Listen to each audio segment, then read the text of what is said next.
இது மிளகுங்க.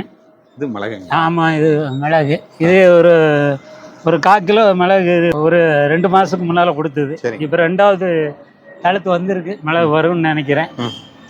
இது நவாப்பழம், இன்னும் காய்ப்புக்கு வரல.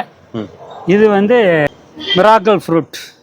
Miracle fruit. ஆமாம், இந்த பழத்தை சாப்பிட்டு என்ன கசப்பாக உள்ளது சாப்பிட்டீங்கனாலும் இனிக்கும். தண்ணி குடித்தாலே இனிப்பா. சரிங்க. ஆமாம்.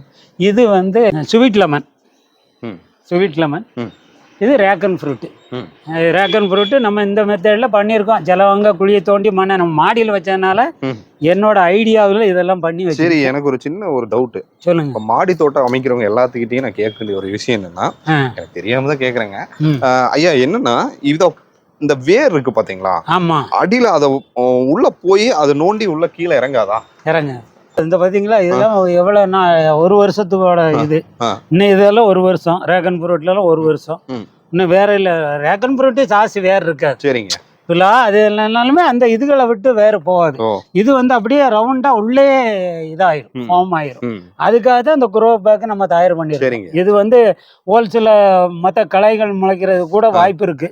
இந்த ஹோல்சேல நம்ம பண்ற குரோ பேக்ல அந்த ஹோல்ஸ் வராது, காற்றோட்டமா இருக்கும். ஃபில்டர் மாதிரி தண்ணி அப்படியே இதாயிரும்.